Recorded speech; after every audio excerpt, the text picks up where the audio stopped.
que ellos generalmente tienen turnos rotativos, pero cuando usted firma un contrato a través de una cuenta X, por ejemplo, le dicen, bueno, mire, su horario es de 8 de la mañana a 4 de la tarde y tiene días libres, ejemplo, viernes y sábado. Pero dentro de las jornadas de trabajo, como normalmente estos call centers trabajan para entidades extranjeras, en los otros países cambian de horarios. Entonces, ¿qué sucede con esos contratos que en Guatemala tienen un horario fijo, pero en el extranjero no? Entonces ahora quieren modificar los horarios para efecto de que usted se acople al horario del otro país. Lo pueden hacer siempre y cuando exista el acuerdo entre las partes, en primer término, y en segundo término sea dentro de las jornadas que establece el Código de Trabajo. Como es una jornada que pudiera variar a mixta o nocturna, tendrá que obedecerse a los presupuestos de los horarios de cada jornada. Es decir, si es la jornada nocturna, no puede superar de 6 horas esa jornada. Y si es la jornada mixta, no puede superar de 7 horas diarias esa jornada.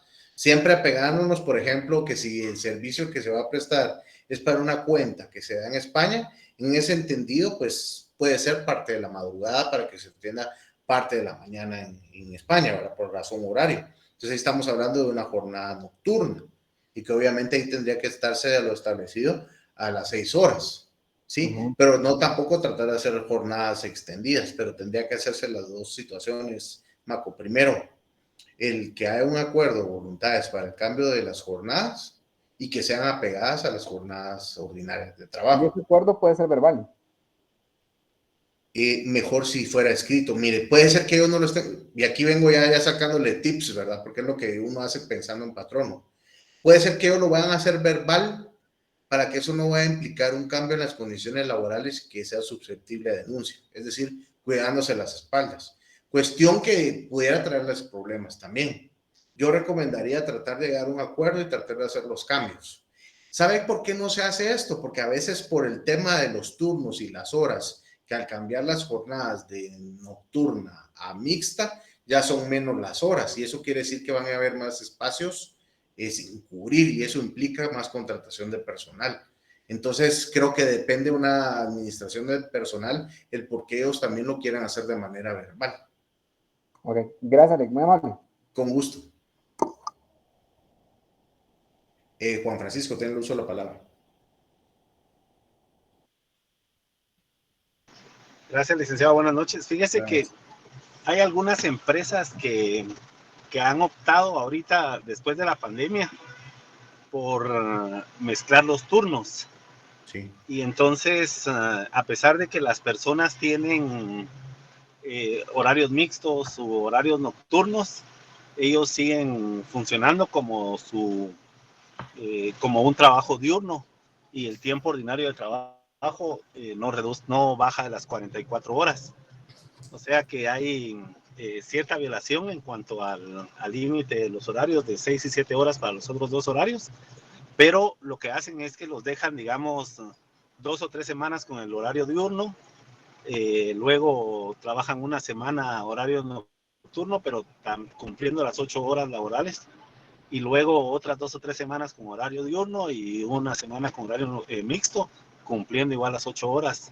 En este caso, licenciado, como digamos los tres supuestos bajo los que usted nos explicó que el trabajador corre con la carga de la prueba, contempla la parte de las horas extras. Entonces, ahí tendría que demostrarlo él de alguna manera, ¿o estoy equivocado?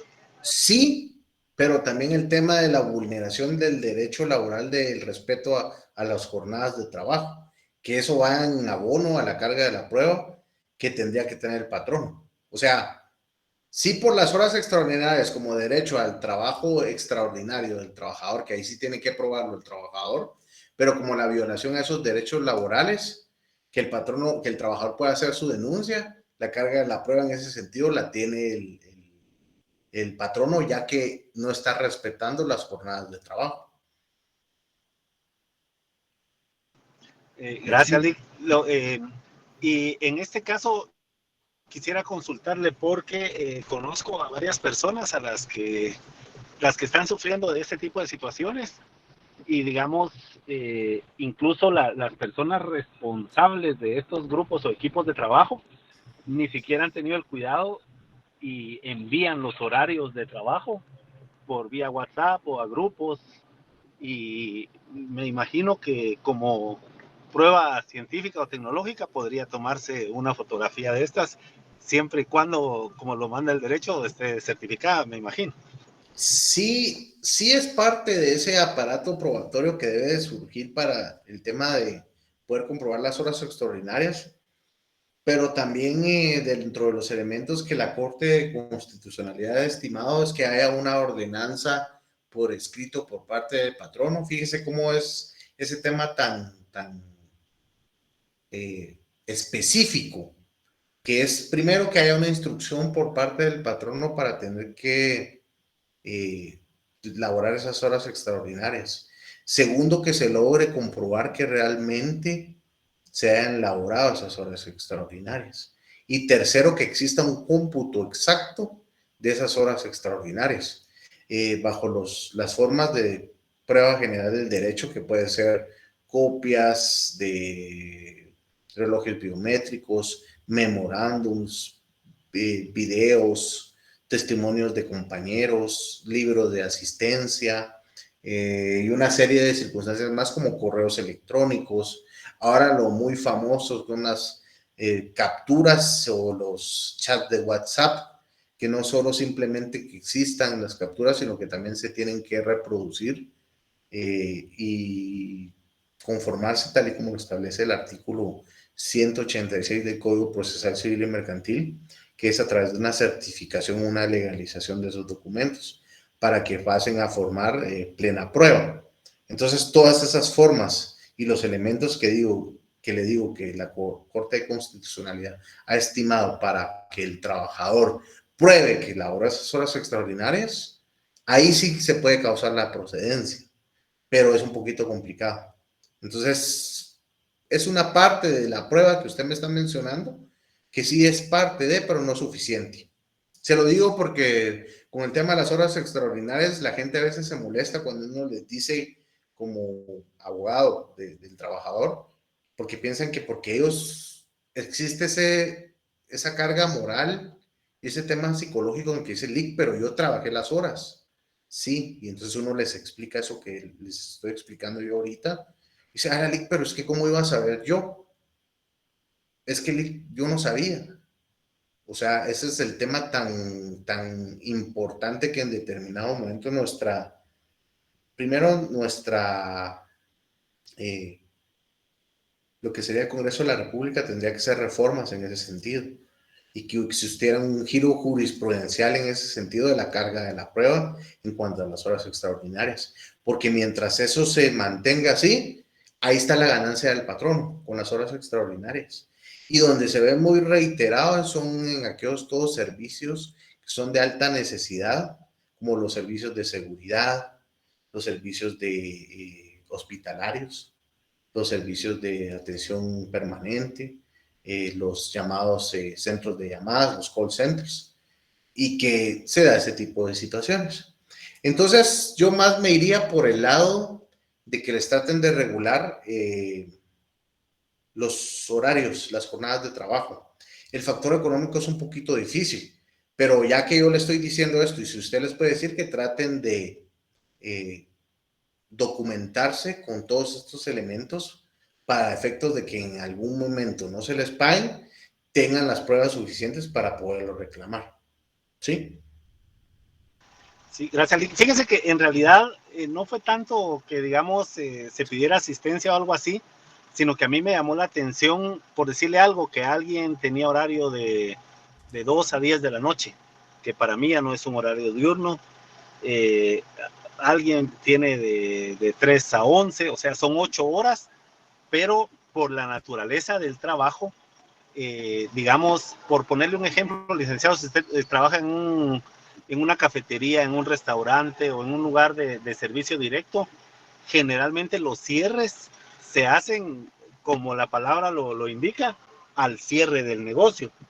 Y entonces ellos tienen establecido, como yo le decía, por ejemplo, de 2 de la tarde a 10 de la noche, pero el cierre lo hacen después de las 10 de la noche, y si, digamos, hubiese personas que atender, siguen atendiendo y hasta que terminan de atender, hacen su cierre. Yo lo tomé como una parte de aprendizaje y tratando de indagar personalmente, porque me parece interesante el hecho de que circulen. Ellos no manejan horas extras, o sea, no establece ahí trabajará horas extras, sino que les establecen en horario mixto o nocturno horarios de 8 horas continuas de trabajo, y no contemplan el trabajo extraordinario para realización de cierre. Sí, ese es como que un tema de la mía extra, ¿verdad? Es un tema que entre líneas el patrón no deja porque el horario es de, por ejemplo, de 2 de la tarde a 10 de la noche, pero el trabajo efectivo lo dejan de 2 de la tarde a 10 de la noche, pero les exigen que ese lugar quede ordenado, limpio, arreglado, todos los instrumentos de cocina, baños, ingreso, orden, quede completamente listo para el turno de apertura. Entonces, el horario es de 2 a 8, pero termina saliendo 12:30. ¿Qué pasó con ese horario? ¿Son horas extras o no son horas extras? ¿Qué creen ustedes? Es A mi una criterio jornada son horas extras. Es una jornada extraordinaria de trabajo, porque aún así, no obstante, su labor de atención ha concluido, su labor a servicio del patrono continúa.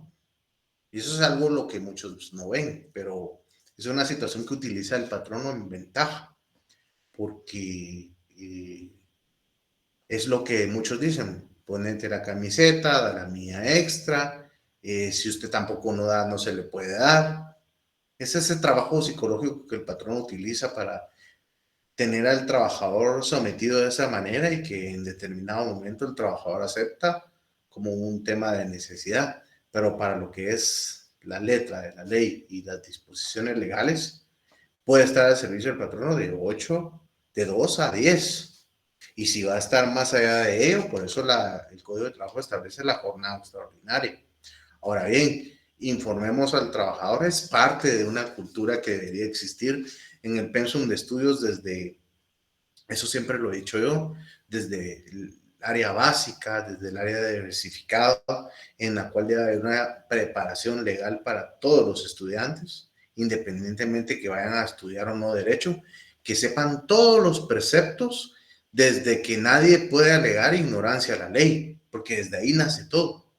Y de ahí vamos con los principios constitucionales. Y de ahí vamos a informar el tema del mobbing laboral, del acoso, el acoso cibernético, de la pornografía infantil, del acoso, o sea, tantas figuras que se puedan dar, que un pueblo informado y educado teniéndolo, no tendríamos tanto trabajo los abogados, o no habría tanta mora judicial por el desconocimiento muchas veces. Ya conociéndolo, ya lo hace quien quiere, pero muchas de las cosas pasan por esa desinformación, por la falta de educación. Y un país bien preparado, un país bien estudiado, va a tener más desarrollo y no va a caer en muchas situaciones. Pero bueno, eso es mi pensamiento, y es algo que queda nada más en mi fuero íntimo y que no es parte de la currícula educativa, y que se queda nada más en algo de romanticismo que se quisiera dar en el Estado para poder ser un poquito mejores, ¿verdad? Pero ese tema es la falta de información, el que no exista esa información para los trabajadores, y que se dé por la necesidad. Pero entonces yo les digo, en la jornada ordinaria de trabajo se respeta, así como se debe cumplir con el horario de cabalidad, también se debe cumplir con el horario de cabalidad de salida. Ya si existen algunas funciones extraordinarias que hubiesen de prestarse y todo, están las horas extraordinarias, pero eso en ese aspecto, jóvenes. Remitámonos por favor al artículo 88, inciso C. 88, inciso C, del Código de Trabajo. El artículo 88, inciso C, regula lo referente a la ausencia de riesgo y consignemos sobre el artículo 88, inciso C, es un principio. Este es un principio del contrato individual de trabajo. 88,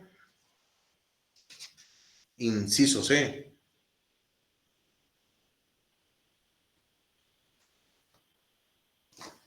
Y el 88, inciso C, establece por participación en las utilidades, ventas o cobros que haga el patrono, pero en ningún caso el trabajador debe asumir los riesgos de pérdidas que tenga el patrono. Aquí es donde está la ausencia de riesgo. El artículo 88, primero que nada, para que entendamos, es el salario. Y los incisos es en las formas que se puede dar el salario, que es por unidad de tiempo, que es la forma en que se da el pago, por mes, quincena o semana, día u hora, o por unidad de obra, que es el inciso B, que se refiere a una pieza, una tarea, precio usado o destajo. Es en determinado momento por la labor que se preste, por unidad de obra. Y por participación de utilidades, se refiere propiamente a aquellas relaciones de trabajo que llevan aparejada la prestación o la contraprestación de ese servicio personal, el pago de utilidades, es decir, que de conformidad de la producción que exista en el negocio, así se le pagará al trabajador. Es decir, si la utilidad es alta, el pago para el trabajador será alto de igual manera porque la utilidad fue alta. Pero este principio que les manifiesto es del contrato de trabajo de la ausencia del riesgo. ¿Qué quiere decir esto? Que si esta utilidad mermara propiamente, hubiesen pérdidas cuantiosas en cuanto a las operaciones de este patrono, el trabajador no puede asumir ese riesgo. Es decir, no se le va a dejar de pagar porque hubieron pérdidas. Y ese es un elemento importante que tenemos que tener en cuenta, que es la ausencia de riesgo, cuando se da en la forma de pago por utilidades. Por favor, entonces, en el inciso C del artículo 88, consignemos principio de ausencia de riesgo. En conclusión, el trabajador no puede asumir el riesgo. Y como me pregunta Maco, sí puede sustituir el salario mínimo siempre y cuando lo iguale o lo mejore, Maco.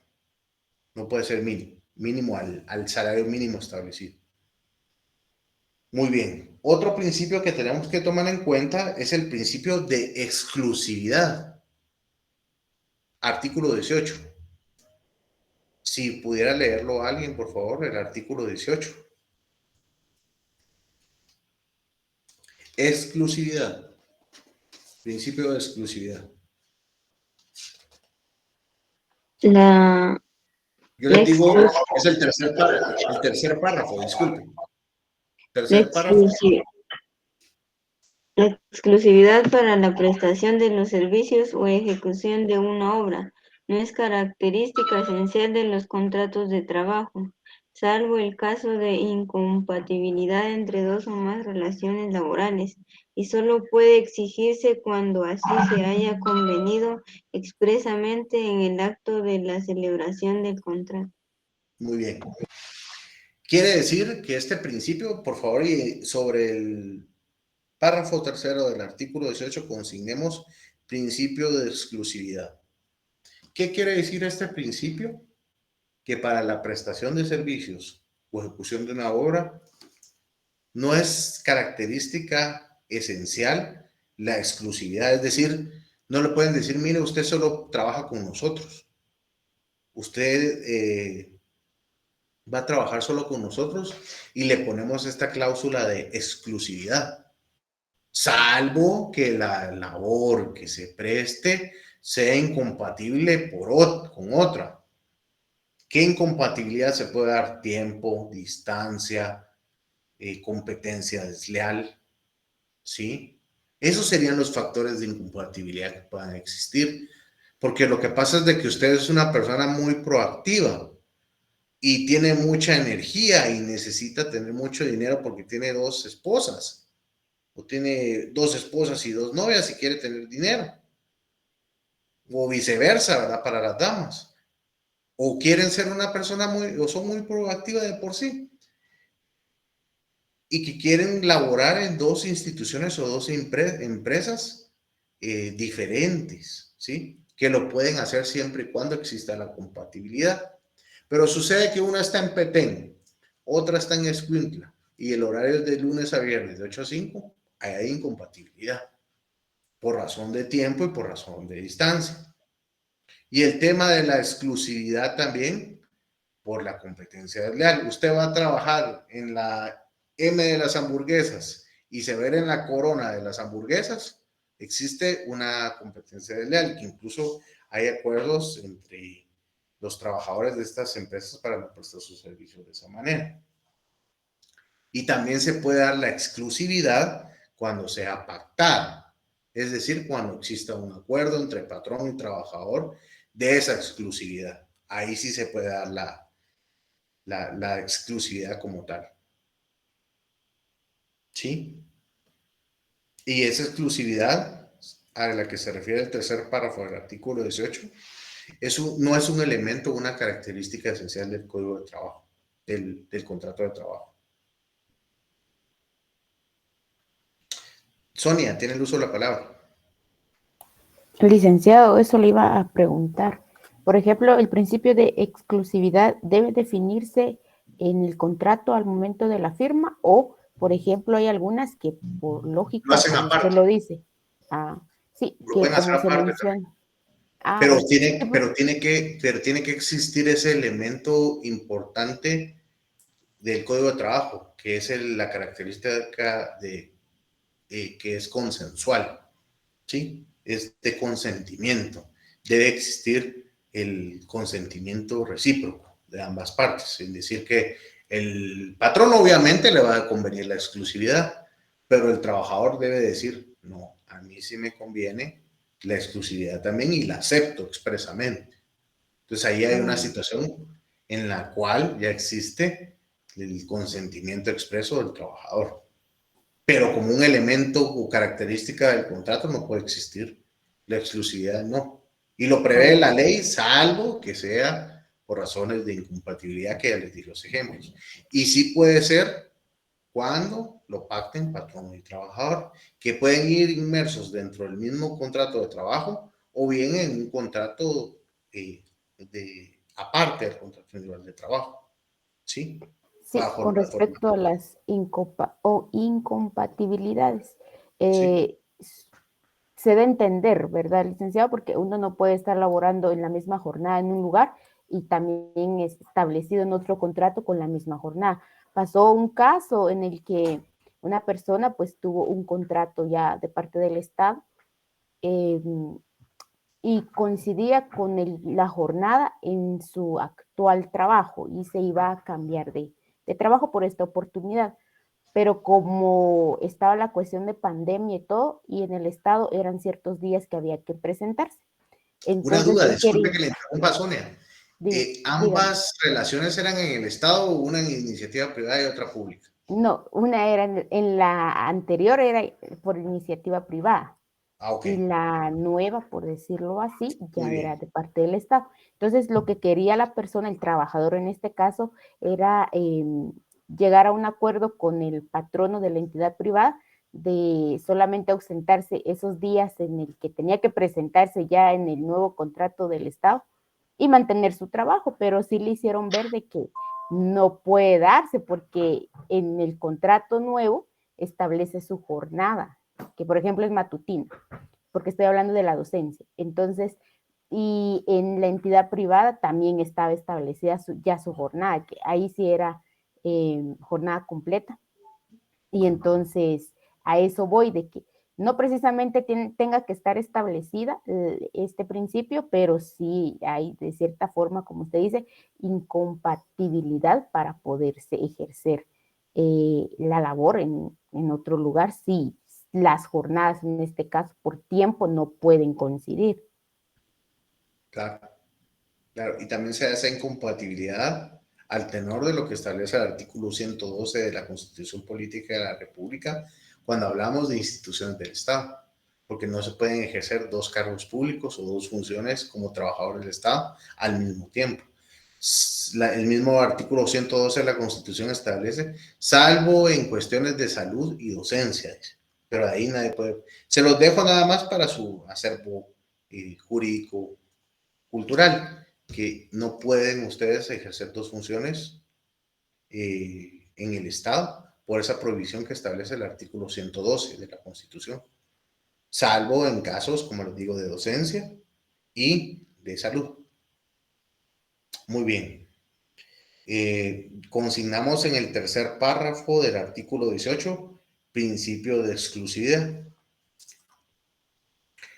Andrea, tendríamos que ver de qué puestos son propiamente. Si son de salud, docencia, o si no tienen nada que ver con ello. Las jornadas de trabajo también. Eso se da mucho en los centros de salud, en educación, en el Ministerio de Salud. Sí se puede eso. Ahí sí se puede. Con un 011 y un 021. Porque lo que pasa es que hay 011 de 4 y 6 horas. Y los 021, pues que trabajan en una jornada diferente. Es así, Andrea, claro que sí, sí se puede. Pero digamos, no pueden tener dos plazas, personas que no se dediquen a esos géneros que excluye el artículo 112. Digamos, por ejemplo, un abogado que sea 011 en el Ministerio de Cultura y ese mismo abogado que sea asesor en el Congreso, no se puede, existe incompatibilidad. Salvo los contratos de servicios profesionales, que eso es diferente. ¿Sí? Continuemos. Ahora hablemos acerca de la naturaleza jurídica del contrato individual de trabajo. Y la naturaleza jurídica del contrato individual de trabajo se refiere a que tiene carácter privado, aun cuando intervenga por un lado una persona jurídica del derecho público. Y esto se refiere propiamente a que existen dos teorías sobre lo que se refiere al contrato individual de trabajo, que es la teoría contractualista, que esta teoría contractualista pues, se refiere a que la posición de que el contrato de trabajo se celebra libremente por las partes es imprescindiblemente un acuerdo de voluntades, apegado un poco a lo que establece el derecho común, es decir, el derecho civil. Y una teoría anticontractualista, que es decir, contraria a un contrato, se basa que entre las partes de una vinculación laboral no media un contrato de trabajo. Y se apoyan en la libre discusión de las cláusulas contractuales, a sabiendas que de conformidad con lo que establece nuestra legislación laboral, nuestra teoría está pegada a que es una teoría contractualista, ya que establece que el contrato individual de trabajo debe constar formalmente por escrito, salvo las disposiciones del artículo 27, en las cuales puede ser verbal. Pero como un elemento formal, el contrato individual de trabajo debe ser suscrito entre las partes en escrito en 3 ejemplares, uno para cada uno de los signantes y una copia para el Ministerio de Trabajo, ¿sí? El cual se deberá enviar dentro de los 15 días de haberse signado para su registro. Si no, es como que si no se hubiera hecho nada, como que si no se hubiese fraccionado un contrato individual de trabajo. Y dentro del contrato de trabajo ya hablamos de lo que son los elementos del contrato individual de trabajo, que están debidamente ya señalados en su código de trabajo con 6 numerales en el artículo 18. Pero dentro de ellos mencionamos el pago del salario y la prestación del servicio. Una como obligación del trabajador y la otra como obligación del patrón. También tenemos que hablar de la relación laboral o relación de trabajo, que viene como una parte preexistente de lo que es el contrato individual de trabajo, que es la relación o vínculo que existe entre un patrono y un trabajador desde el momento en que el trabajador le empieza a prestar sus servicios al patrono. Esto es lo que está regulado en el artículo 19 del Código de Trabajo en cuanto al perfeccionamiento de la relación de trabajo. siempre que se cumplan los elementos o características que establece el Código de Trabajo. ¿Qué elementos y qué características son, jóvenes? Así rápido.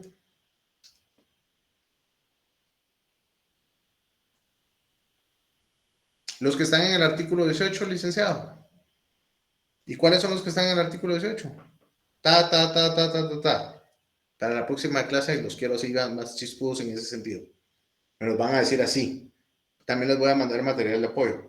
Vínculo económico o jurídico, el prestar un servicio, realizar una obra, que es el elemento de la prestación de servicio, la dependencia continuada, la dirección inmediata o delegada, la retribución de cualquier clase o forma.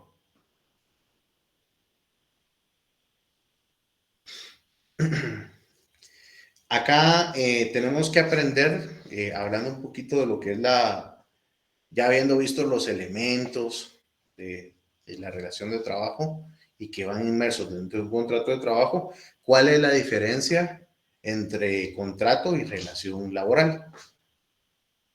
Y la vamos a decir de una vez para que ustedes ya tengan claro. El contrato es el documento, ¿sí? Es la forma legal, ese es el contrato. Y la relación es la prestación del servicio y la retribución, que es parte de un vínculo económico jurídico. ¿Sí? Entonces, sencillo. ¿Cuál es la diferencia entre contrato individual de trabajo y relación de trabajo? Licenciado, el contrato es el documento formal, signado entre ambas partes. Y la relación de trabajo es aquella figura ficticia, abstracta, a la que se refiere la prestación de un servicio, que es un vínculo económico jurídico, que preexiste sobre aquel documento. Sencillo. Entonces ustedes ya tienen entendido qué es eso. Hablemos del perfeccionamiento de la relación laboral. El perfeccionamiento de la relación laboral está estipulado en el artículo 19 del Código de Trabajo. Remitámonos al artículo 19 y consignemos como último punto de la clase, porque ya vi que casi son las 9 o ya son las 9 y ya quieren ir a cenar. Perfeccionamiento de la relación de trabajo o del contrato de trabajo. Y dice, establece que para el contrato individual de trabajo exista y se perfeccione, basta con que se inicie la relación de trabajo. Es decir, que basta con que el trabajador inicie a prestar sus servicios al patrón. Pero no ha firmado contrato, no le han dicho cuál va a ser su lugar, no le han dicho si tiene hora de almuerzo, no importa. Se perfecciona esa relación de trabajo aún habiendo pendientes como los que he mencionado. Obviamente tienen que estar los elementos ya pactados de la relación de trabajo, establecido cuáles van a ser las funciones, el horario, cuál va a ser el salario, pero simplemente con que inicie a prestar sus servicios, se perfecciona la relación de trabajo. Por lo tanto, que al existir un perfeccionamiento de esa relación, se establece un cómputo de inicio. No le mires que está el periodo de prueba y en 6 meses posiblemente ven el contrato y entonces hasta esa fecha vamos a decir que hay contrato de trabajo. No. Desde el momento en que se inician a prestar los servicios, se perfecciona la relación de trabajo. Entonces, anotemos ahí, por favor, perfeccionamiento de la relación de trabajo. Concluimos. Pasen muy buena noche. Nos vemos el día miércoles. Cuídense bastante. Cenen y duerman bien. Muy amable, licenciado.